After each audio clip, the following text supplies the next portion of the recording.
Hello वालों, स्वागत है आपका आज के नए वीडियो में। और आज हम लोग पढ़ने जा रहे हैं ट्रांसफर प्रॉपर्टी एक्ट का एक और इम्पोर्टेंट टॉपिक, जो कि है संपत्ति अंतरण। संपत्ति अंतरण को परिभाषित कीजिए, इसके अवयवों की विवेचना करनी है हम लोग। संपत्ति अंतरण को हमें क्या करना है, परिभाषित करना है और इसके अवयवों की विवेचना करनी है। और बी में हमें क्या करना है, क्या निम्नलिखित पदावलियों संपत्ति अंतरण के दायरे में आती है? विभाजन, पारिवारिक समझौता, भार का सृजन, ये क्या संपत्ति अंतरण के दायरे में आती है? नहीं आती है, हमें बताना है। और इंपॉर्टेंट टॉपिक है, इजी टॉपिक है, आप नॉर्मली पढ़ लोगे। शुरू करते हैं इस टॉपिक को। संपत्ति अंतरण की परिभाषा और उसके अवयवों की विवेचना से। इसकी परिभाषा कह रही है, डेफिनेशंस कह रही है कि section 5 of the transfer of property act 1882, section 5 of the transfer of property act के अंतर्गत इस संपत्ति के अंतरण की परिभाषित किया गया है। वो परिभाषित करता है, a transfer of property means an act by which a living person conveys property in present or in future to one or more other living persons or to himself and one or more other living persons। ठीक है, हिंदी में इसका अर्थ देख लो कि संपत्ति अंतरण वह क्रियाकलाप है जिसके द्वारा कोई जीवित व्यक्ति वर्तमान या भविष्य में संपत्ति को एक या अधिक अन्य जीवित व्यक्तियों को या स्वयं को और एक या अधिक अन्य जीवित व्यक्तियों को हस्तांतरित करता है। यही क्या होता है, ट्रांसफर स्थानांतरण कहलाता है। इस परिभाषा के दो मुख्य बात है। इस परिभाषा क्या दो मुख्य बात है? एक तो पहले तो लिविंग पर्संस को ही आप क्या कर सकते हो, प्रॉपर्टी का ट्रांसफर कर सकते हो। और दूसरा है इंपॉर्टेंट की प्रॉपर्टी यानी कि संपत्ति। लिविंग पर्सन यानी जीवित व्यक्तियों को देखते हैं, इसका अर्थ है प्राकृतिक व्यक्ति या नेचुरल पर्सन है, और कृत्रिम व्यक्ति यानी ज्यूरिस्टिक पर्सन है, दोनों जैसी कंपनी, ट्रस्ट आदि। इसका अर्थ है प्राकृतिक व्यक्ति नेचुरल पर्सन भी और कृत्रिम व्यक्ति यानी जो ज्यूरिस्टिक पर्सन हो, दोनों जैसे कंपनी हो गया, ट्रस्ट, दोनों तरीके से लिविंग पर्सन को माना गया है। प्रॉपर्टी देखें, संपत्ति, संपत्ति का अर्थ उस अधिकार से है जिसे वैध रूप से किसी और को दिया जा सकता है। संपत्ति का अर्थ उस अधिकार से जिसे वैध रूप से लीगली किसी और को दिया जा सकता है। ठीक है, चलो भाई आगे चलो। संपत्ति अंतरण के प्रमुख अवयव यानी एसेंशियल एलिमेंट्स कौन कौन से हैं? जीवित व्यक्ति यानी लिविंग पर्संस। संपत्ति का अंतरण केवल जीवित व्यक्तियों के मध्य ही संभव है। संपत्ति अंतरण केवल जीवित व्यक्तियों के मध्य ही संभव है। इसका अर्थ यह है कि मृत्यु उपरांत, मतलब मृत्यु के उपरांत संपत्ति के हस्तांतरण की व्यवस्था इस अधिनियम के अधीन नहीं आती। संपत्ति के हस्तांतरण की जो व्यवस्था है वो इस अधिनियम के अधीन नहीं आती। वसीयत आदि इस अधिनियम के बाहर के विषय हैं। वसीयत आदि क्या है, इस अधिनियम के बाहर के विषय हैं। उदाहरण के रूप में देखें, यदि ए एक जीवित व्यक्ति है, यदि ए क्या है, एक जीवित व्यक्ति है और वह अपनी जमीन बी को दान करता है तो यह संपत्ति अंतरण है। लेकिन यदि ए मरने के बाद वसीयत द्वारा संपत्ति देता है तो यह ट्रांसफर ऑफ प्रॉपर्टी एक्ट के अंतर्गत नहीं आता। मतलब यदि ए एक जीवित व्यक्ति है, जीवित के व्यक्ति है, वह अपनी जमीन बी को दान दे करता है तो यह संपत्ति अंतरण है, मतलब ट्रांसफर है। लेकिन ए के मरने के बाद वो वसीयत के द्वारा, उत्तराधिकार के द्वारा जा रही है, किसी और को देता है, संपत्ति देता है, वसीयत के द्वारा संपत्ति देता है, तो यह ट्रांसफर ऑफ प्रॉपर्टी एक्ट के अंतर्गत नहीं आता। मतलब वसीयत के द्वारा देता है, ठीक है, तो यह ट्रांसफर ऑफ प्रॉपर्टी एक्ट नहीं आता। संपत्ति का अस्तित्व देखते हैं, एक्जिस्टेंस ऑफ प्रॉपर्टी। संपत्ति का अंतरण केवल उन संपत्तियों पर ही किया जा सकता है जो मौजूद हो, मतलब मौजूदा हो, भविष्य में उत्पन्न हो, जैसे एक वृक्ष की उपज। पूर्ण रूप से भविष्य की वस्तुएं जिनका अस्तित्व ही नहीं है का अंतरण शून्य होता है। मतलब संपत्ति का अंतरण केवल उन संपत्तियों पर ही किया जा सकता है जो मौजूदा हो या भविष्य में उत्पन्न हो, जैसे कि एक वृक्ष की उपज, एक यहाँ पे पेड़ जो उगेगा वो तुम रख लेना, ठीक है। लेकिन पूर्ण रूप से जो भविष्य की वस्तुएं हैं जिनका अस्तित्व ही नहीं है, उनका अंतरण एक तरीके से वॉइड होता है, शून्य होता है, ठीक है। हस्तांतरण की विधि या मोड ऑफ ट्रांसफर क्या रहता है? मोड ऑफ ट्रांसफर बहुत तरीके के होते हैं, लेकिन संपत्ति का अंतरण अनेक विधियों से हो सकता है। बिक्री या सेल के द्वारा, विनिमय एक्सचेंज के द्वारा, उपहार गिफ्ट के द्वारा, पट्टा यानी लीज पर, और बंधक माने मॉर्टेज पर। हर तरीके की विधिवत प्रक्रिया अधिनियम में निर्दिष्ट है। यानी कि चौथा है स्थानांतरण की मंशा, इंटेंशन क्या है ट्रांसफर करने की? किसी संपत्ति के अंतरण में ट्रांसफर स्थानांतरणकर्ता की स्पष्ट मंशा होनी चाहिए कि वह संपत्ति के स्वामित्व या उस पर अधिकार को स्थायी रूप से या अस्थायी रूप से ट्रांसफरी को देना चाहता है, ठीक है। कि संपत्ति के अंतरण में जो ट्रांसफरर होता है या स्थानांतरण करता होता है, उसकी यह मंशा होनी चाहिए कि वह संपत्ति के जो स्वामित्व हो गया, ओनरशिप हो गया, या उस पर जो अधिकार को स्थायी रूप से, स्टेबिलिटी से या स्थायी रूप से, अनस्टेबल तरीके से रूप से ट्रांसफरी जो ले रहा है उसको देना वो चाहता है, जिसे वो ट्रांसफर कर रहा है, स्थानांतरण करता। स्थानांतरण ग्रहीता वो दे रहा। संपत्ति का प्रकार देख लें, काइंड्स ऑफ प्रॉपर्टी।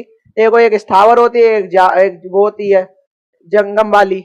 यह अधिनियम केवल स्थावर यानी इमूवेबल संपत्ति के अंतरण को नियंत्रित करती है। चल संपत्ति यानी मूवेबल प्रॉपर्टी पर सेल्स ऑफ गुड्स एक्ट 1930 लागू होता है। वैधता या लीगलिटी देखें, संपत्ति का अंतरण अवैध उद्देश्य के लिए बिल्कुल भी नहीं किया जा सकता।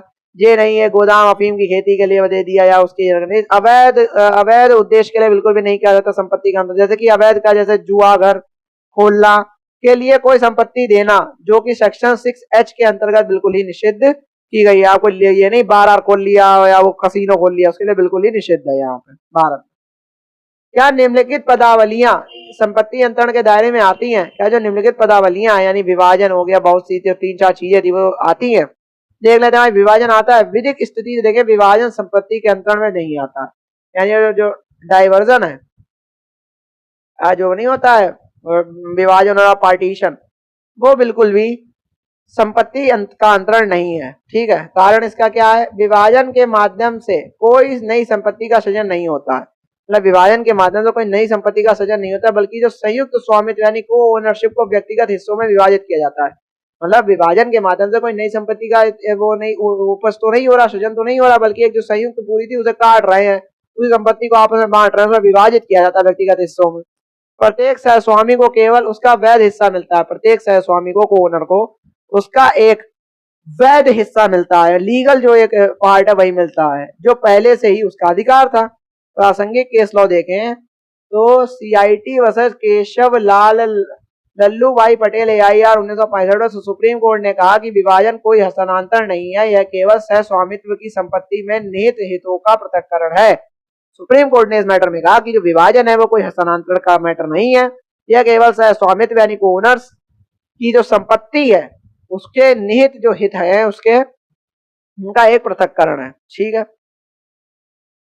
पारिवारिक समझौता यानी फैमिली सेटलमेंट या अरेंजमेंट, ये आता है विधिक स्थिति के। तो पारिवारिक समझौता भी सामान्यतः संपत्ति का अंतरण नहीं माना जाता है, यह भी संपत्ति का अंतरण या हस्तांतरण के अंतर्गत नहीं आता है। और सही क्या कारण इसका है? पारिवारिक समझौता परिवार के सदस्यों के मध्य संपत्ति विवादों को समाप्त करने के लिए किया जाता है। पारिवारिक समझौता किसके लिए होता है? यानी कि जो एक तरीके समझौता नहीं होता यार, समझौता परिवार के सदस्यों के मध्य, जो परिवार के सदस्य हैं। ठीक है। कॉम्प्रोमाइज, अरे कॉम्प्रोमाइज नहीं होता, कॉम्प्रो होता है जो, हाँ, तो दो लोगों के बीच में कॉम्प्रो या परिवार के लोगों के मध्य जो कॉम्प्रो होता है, संपत्ति से रिलेटेड आप जो प्रॉपर्टी से रिलेटेड जितने भी मैटर होता है उसको समाप्त करने के लिए किया जाता है। इसमें परिवार के प्रत्येक सदस्य को उस संपत्ति का हिस्सा मिलता है जिस पर वह नैतिक या पारिवारिक अधिकार रखता है, और इसमें परिवार के प्रत्येक सदस्य को वही हिस्सा मिलता है जिस पर वो क्या रखता है? नैतिक पारिवारिक अधिकार रखता है। ठीक है। प्रासंगिक केस लॉ इसमें कौन सा आ रहा? केल versus Gypsy director of consideration 1976 में सुप्रीम कोर्ट ने पारिवारिक समझौते की वैधता को स्वीकार किया और कहा कि यह ट्रांसफर नहीं होता है क्योंकि इसमें कोई नई संपत्ति नहीं दी जाती बल्कि पारिवारिक अधिकारों की पुनर्संरचना होती है।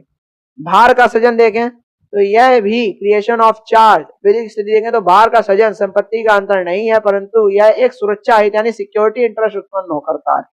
यह कोई संपत्ति का सृजन मतलब संपत्ति का अंतर नहीं है, लेकिन परंतु यह एक सुरक्षा हित यानी सिक्योरिटी इंटरेस्ट उत्पन्न करता है। सेक्शन 100 ऑफ TP 1882 यह प्रावधान चार्ज की परिभाषा देता है। यह प्रावधान क्या करता है? चार्ज की परिभाषा देता है, जहां कोई व्यक्ति अपनी संपत्ति पर किसी कर्ज के लिए भार या चार्ज उत्पन्न करता है। मतलब जहां पर कोई व्यक्ति अपनी संपत्ति पर किसी कर्ज के लिए भार या चार्ज उत्पन्न करता है, जिससे उस ऋण की वसूली के लिए संपत्ति को उत्तरदायी ठहराया जाता है, जिससे उस ऋण की वसूली के लिए संपत्ति को उत्तरदायी ठहराया जाता है।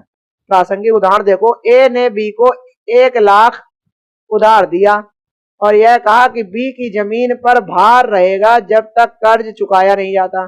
मतलब बी की जमीन जो है हमारे पास कहीं गिरवी रहेगी या भार रहेगा जब तक चुकाया नहीं जाता। इस स्थिति में ए को केवल एक सुरक्षा हित प्राप्त है, या ना कि स्वामित्व अधिकार। मतलब ओनर नहीं हो गया बी की जमीन का, लेकिन एक सुरक्षा, एक सिक्योरिटी उसके पास है। अगर नहीं चुकाता है, अगर संभावना है, तो उसके पास सुरक्षा के लिए सिक्योरिटी के रूप में उसकी बी की जमीन पड़ी हुई है। समझ में आ गया? सेक्शन 100 के अंदर ये सब बताता है। ठीक है, TPA में। विधिक दृष्टिकोण देखते हैं तो भार का सृजन केवल संपत्ति के ऊपर एक दायित्व उत्पन्न करता है, यह संपत्ति के स्वामित्व का हस्तांतरण नहीं करता। ये सिर्फ एक दायित्व या सिक्योरिटी उत्पन्न कर देता है, लेकिन ओनरशिप को नहीं हस्तांतरित करता है, ट्रांसफर नहीं करता।